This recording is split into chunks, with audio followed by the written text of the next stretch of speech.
Alors, ça a été interrompu parce que, voilà, on était arrivé à 30 minutes. Hein, donc, voilà, je répète, si R augmente de 50%, ok, c'est-à-dire de la moitié de sa valeur, combien le consommateur va demander de X, Y, c'est-à-dire quelles sont les nouvelles valeurs de X étoile et Y étoile, c'est ce qu'on cherche, ok, point d'interrogation, et Y étoile aussi, très bien. Donc ça veut dire quoi? Ça veut dire il suffit juste hein, donc, de chercher la nouvelle valeur de R, parce que Px est toujours égal, bien sûr, à 2, et Py est égal toujours à 5. Qu'est-ce qui a changé? C'est uniquement le revenu. Donc, je dois juste trouver la nouvelle valeur de R. Une fois que j'ai la nouvelle valeur, je remplace dans X étoile, Y étoile, les demandes Marshall et j'obtiens les valeurs qui m'intéressent. Allons-y. Donc, R augmente de 50%. Donc, ça veut dire quoi? Ça veut dire que la nouvelle valeur de R, on va l'appeler R', est égale à R plus 0,5 R, n'est-ce pas? Ça veut dire que la nouvelle valeur est égale à 1,5. C'est comme si je l'ai multiplié. Rappelez-vous des contraintes budgétaires. On avait travaillé sur ça. Hein, donc 1,5 R. C'est-à-dire, si j'augmente une variable par un pourcentage, c'est comme si je la multiplie par un paramètre, T, vous vous rappelez? Et T est égal à quoi? 1 plus le pourcentage parce que j'ai une augmentation. Donc 1 plus 0,5, ça fait 1,5 R. Et donc ça fait 1,5 fois 300 dirhams, n'est-ce pas? Et donc R', la nouvelle valeur de R, donc est égal à 3 fois 1,5, ça fait 450. Ou si vous voulez, 300 plus la moitié de 300, c'est quoi? C'est 150 dirhams. Donc 300 plus 150, le même résultat, 450. Très bien, qu'est-ce qu'on fait? Ben, X étoile sera égal cette fois-ci à R' sur 3 Px. La nouvelle valeur de, c'est pas la dérivée ici, hein, la nouvelle valeur de R divisé par 3 Px parce qu'il ne change pas. Donc ça fait quoi? 450 sur 3 fois 2, c'est-à-dire 450 sur 6. Ok. Donc, ça nous fait, bien sûr, 90. Voilà. Donc, si j'augmente le revenu de 50%, eh bien, alors, Px, on a dit, est égal à 2 dirhams, je crois. Voilà. Donc, ça ne change pas, bien sûr. Et donc, là, ça nous fait, bien sûr, 90. 9, non, pas 90, pardon, excusez-moi. Donc, ça fait 75. Qu'est-ce que je raconte? Voilà, cette fois-ci, ça fait 42, 75. J'ai un peu calculé rapidement, excusez-moi. C'est 75. Voilà. Donc, si le revenu du consommateur augmente, d'accord, de 50%, bah, la consommation du bien X, il va passer de combien? Tout à l'heure, on a trouvé 50, il va passer à 75. D'accord? Et je fais le même travail pour Y étoile, la nouvelle valeur de Y étoile. Bah, c'est pareil, c'est 2R' sur 3 PY, n'est-ce pas? Et donc, je remplace, hein, donc ça nous fait, bien sûr, 2, ok, fois 450 sur 3. Le prix du bien Y, on a dit combien tout à l'heure? 5 dirhams, donc ça nous fait 900, ok, sur 15. Et là, ça fait 60, tranquillement.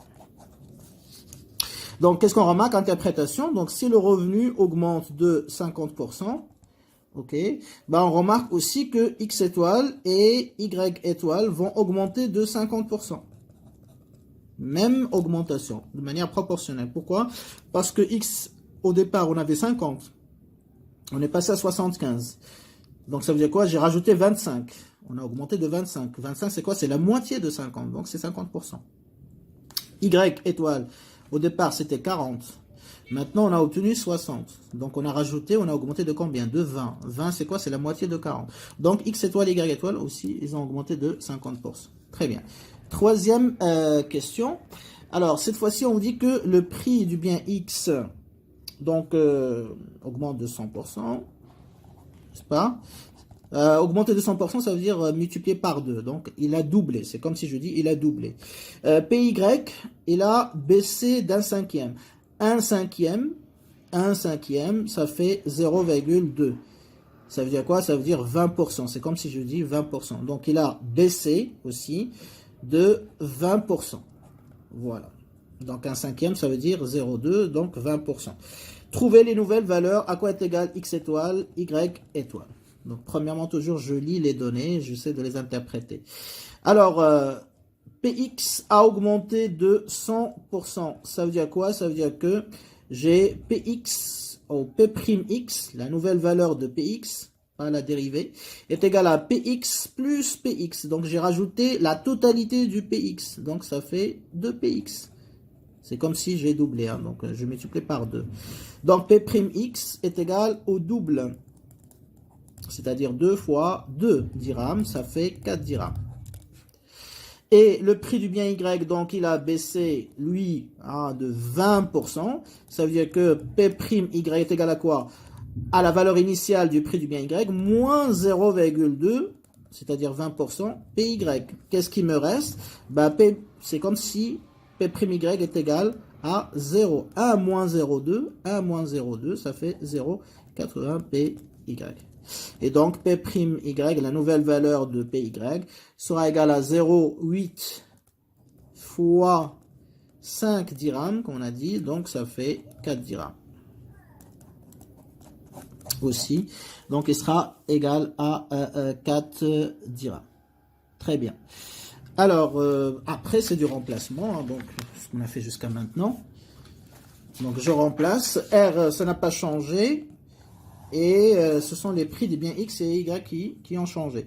Donc, la nouvelle valeur de X étoile, donc c'est R sur 3 P'X. Hein, R n'a pas changé. Donc, je prends quelle valeur? La valeur initiale, hein, donc du départ, hein, du début. C'est-à-dire 300 dirhams, pas 600. 300. Sur 3 fois le nouveau prix qui est égal à 2. Ça fait 300 qui divise, bien sûr, hein, donc, excusez-moi, je prends là. La nouvelle valeur de prix du bien X, bien sûr, c'est 4. Hein. Donc, on avait trouvé que c'est 4 parce que le prix a doublé.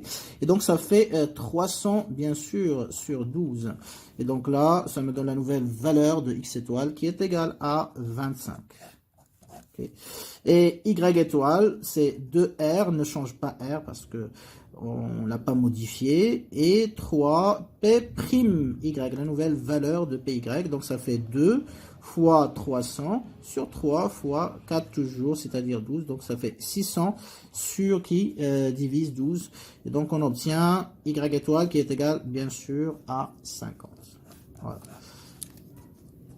Et donc là, effectivement, on retrouve à peu près les mêmes, voilà, donc les mêmes variations. Hein, donc, lorsque le prix du bien X, vous voyez, hein, donc on est passé de combien?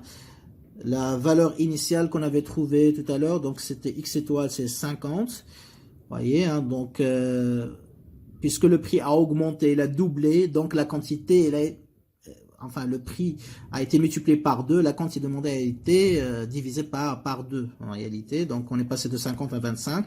Et là, on a perdu 20% du prix du bien Y, donc il a baissé de 20%. Pareil, Y aussi, il a augmenté de 20%. Il est passé de 40 à 50. Vous voyez, donc c'est à peu près dans les... avec les mêmes pourcentages, mais bien sûr dans le sens inverse parce que la loi de la demande, elle est respectée. Très bien. Alors, donc là, on a fini, je crois, avec la troisième. Il nous reste la quatrième question. Alors, Px et Py,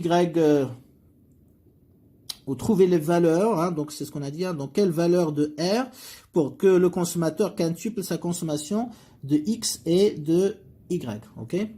Alors, quintupler sa consommation. On va traduire. Qu'est-ce que ça veut dire? Quintupler. Quintupler sa consommation, ça veut dire multiplier par 5. Multiplier par 5.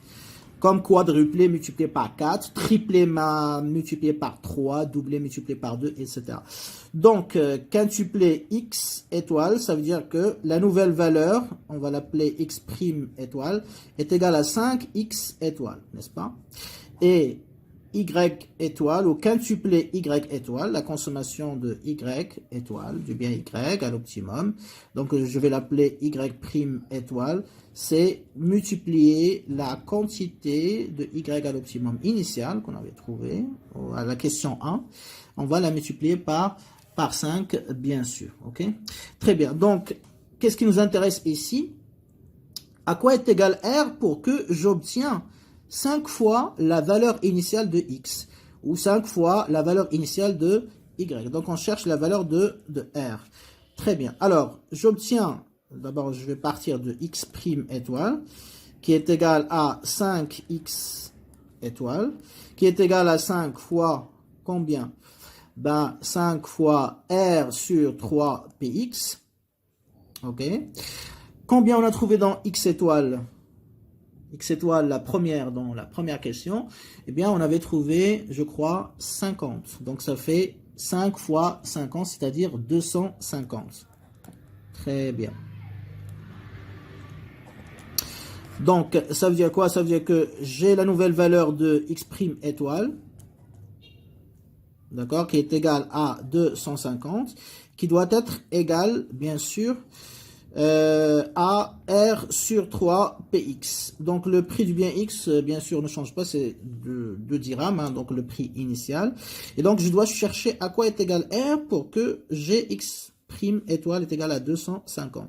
Donc, ça veut dire quoi? Ça veut dire que R est égal à quoi? Est égal à 250 fois 3px, tout simplement. D'accord? Fois 3px. Ça fait quoi? Ben, ça fait R qui est égal à 250 fois 3 fois 2, c'est-à-dire fois 6. Donc, 250 fois 6. Et donc, R doit être égal à 1500. Voilà. 1500 dirhams. Ok. Très bien. Donc là, j'ai trouvé à quoi est égal 5 fois la valeur initiale de x étoile, donc est égal à 250. Ok. Donc on peut même se passer de cette écriture, mais bon, c'est juste pour le rappel. Donc 250, elle est là. Voilà, on part de là.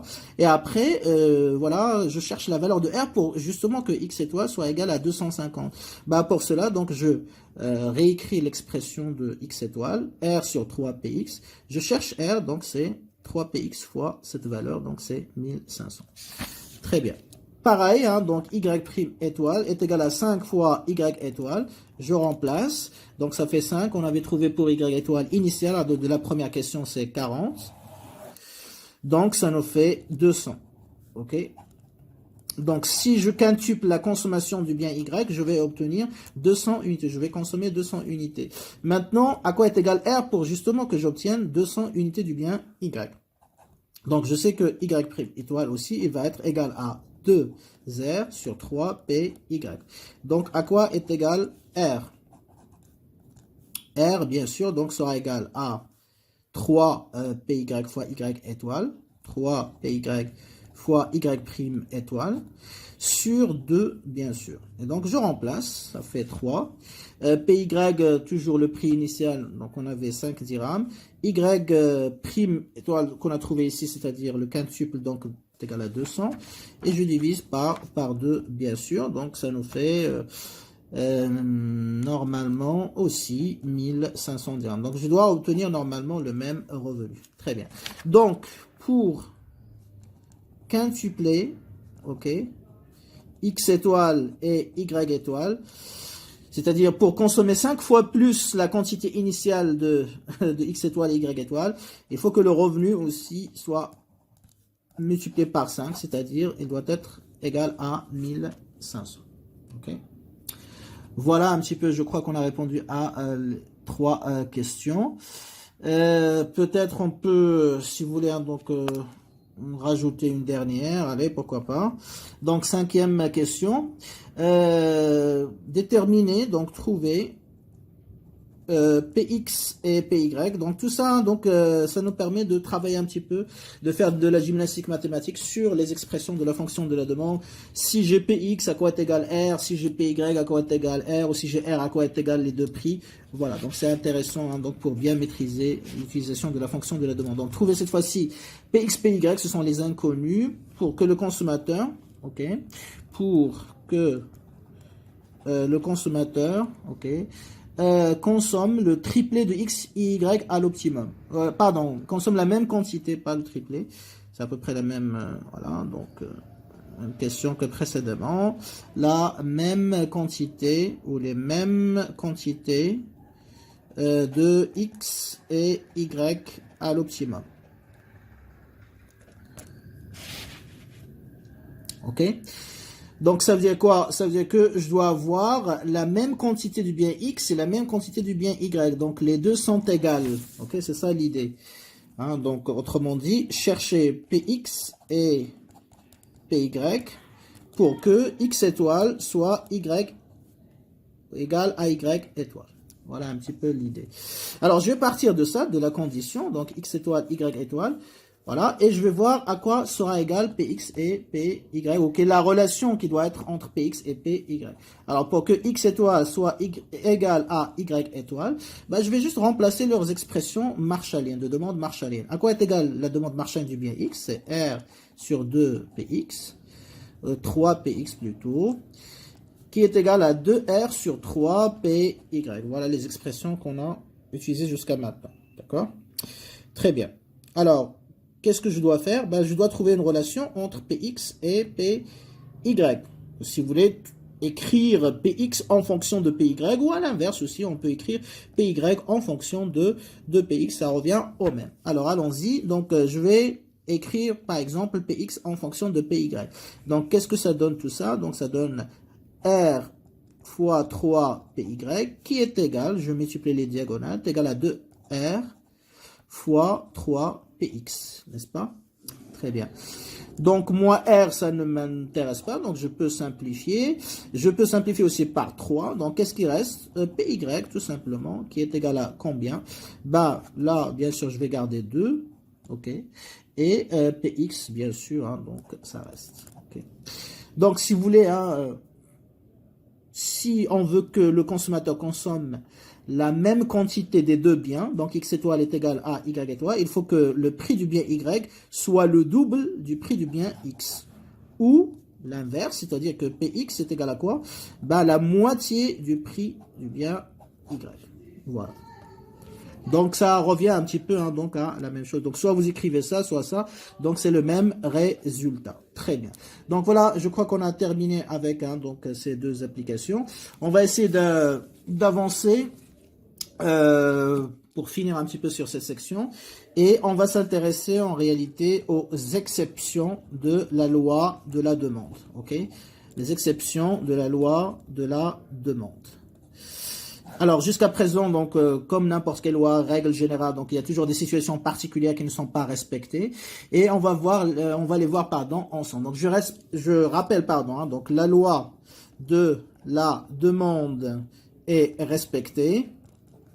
D'accord? Est respectée. Si seulement si, donc, il y a une relation inverse entre la demande, d'accord, d'un bien et son prix. La demande d'un bien et son prix. C'est-à-dire si le prix augmente, la demande baisse. Et si le prix baisse, bien sûr, la demande va augmenter. Voilà ce qu'on appelle la loi de la demande, donc relation inverse. Les deux variables, la fonction de la demande et le prix, varient dans le sens opposé. Très bien. Alors ça, c'est la loi générale. Mais il y a des exceptions, d'accord? On va voir dans quel cas ce n'est pas respecté. Très bien. Alors, les exceptions. Elles sont au nombre de 3 exceptions. Donc, on a 3 exceptions. Très bien. Alors, la première, donc, c'est le cas des biens de luxe, qu'on appelle l'effet Veblen. D'accord? L'effet Veblen, donc, ça se rapporte où il est appliqué dans le cas de biens de luxe. Très bien. Alors, qu'est-ce qui se passe dans le cas des biens de luxe? Alors, pour vous expliquer un petit peu l'histoire, donc Veblen, c'est qui? C'est un économiste américain qui avait remarqué hein, donc ce phénomène.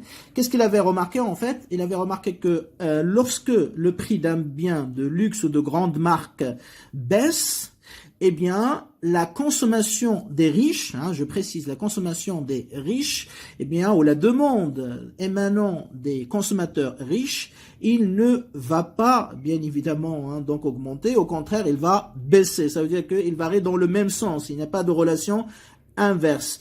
Et inversement, si vous voulez, donc lorsque le prix du bien de luxe de grande marque augmente, les consommateurs riches, ils vont pas baisser leur demande. Au contraire, donc ils vont continuer à augmenter ou à acheter plus. Et donc, ils se posaient la question, mais pourquoi il y a cette contradiction alors que normalement, la loi de la demande nous dit que si le prix d'un bien devient plus cher, on va en acheter moins. Pourquoi les consommateurs riches, justement, continuent à en acheter? Et inversement, Si le prix du bien de luxe baisse, ben, les consommateurs riches, ils vont s'en détourner, c'est-à-dire qu'ils vont acheter d'autres biens qui sont plus riches. Donc, ils vont réduire, plus cher, pardon, donc ils vont réduire leur demande de ce bien dont le prix a baissé. Et donc, ils n'arrivent pas un petit peu à saisir cette question. Et donc, c'est là où, effectivement, en réfléchissant, il va démontrer en réalité que ces consommateurs riches, ils ne cherchent pas uniquement à satisfaire ce qu'on appelle leurs besoins fonctionnels. Le besoin fonctionnel, c'est quoi? Ben, une montre, par exemple, ça permet de satisfaire le besoin fonctionnel, c'est-à-dire connaître l'heure, le temps. Voilà, est-ce qu'il est 5 heures, 10 heures, etc. Une voiture, il satisfait un besoin fonctionnel, c'est quoi? Ben, c'est de se déplacer d'un point A à un point B. Ok, vêtements, donc ça nous permet de se protéger contre le froid, etc.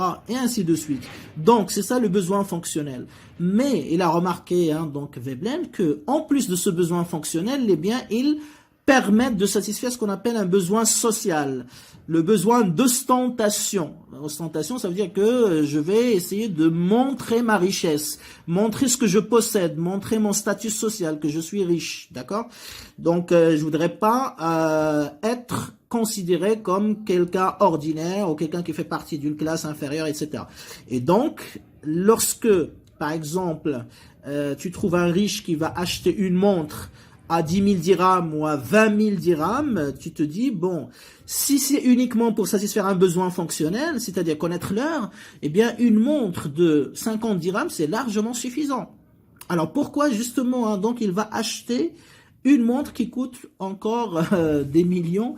Donc la question c'est, ça permet de satisfaire un autre type de besoin. C'est quoi? C'est le besoin de montrer que j'ai une Rolex dans la main. Donc s'il y a quelqu'un qui regarde mon poignet, voit la montre de 20 000 dirhams, il va pas dire que c'est un pauvre, il va dire que il a de l'argent, il a de la richesse, il fait partie d'une classe sociale supérieure, et donc ça permet de procurer de la satisfaction aux consommateurs riches, parce que ça leur permet justement de se démarquer, de se différencier par rapport aux autres consommateurs.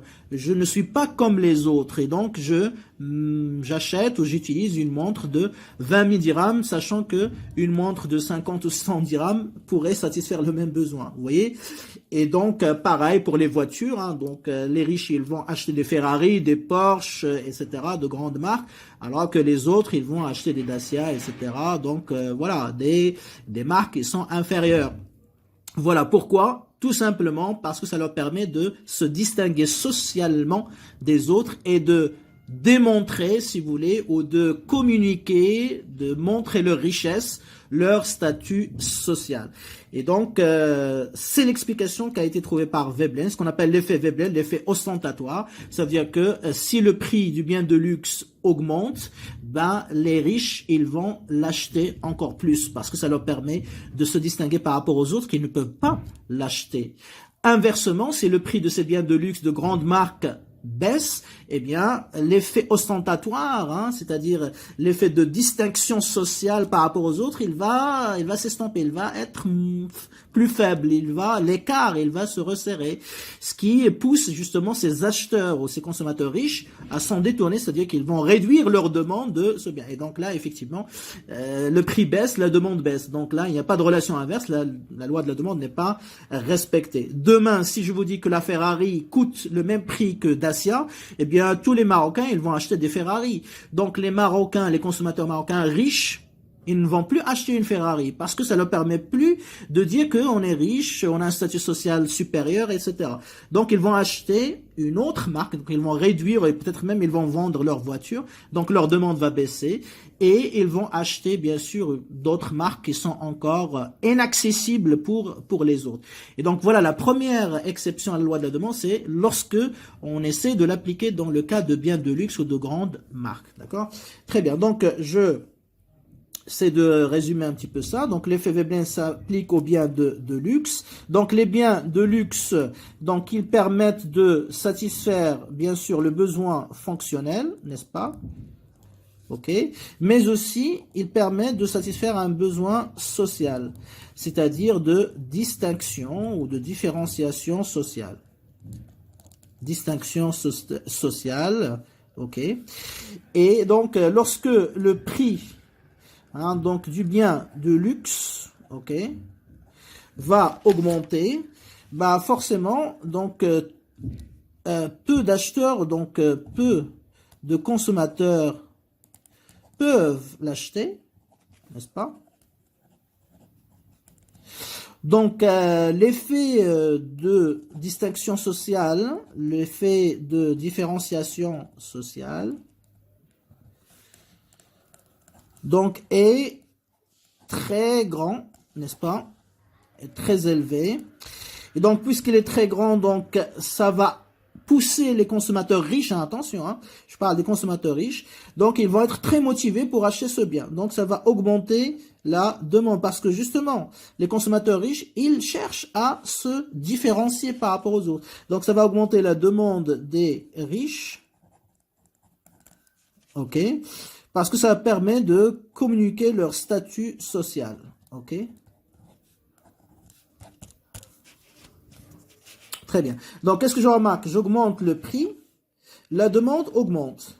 Donc, il n'y a pas de relation inverse. Ok? Donc, la loi de la demande n'est pas respectée. La loi de la demande non respectée.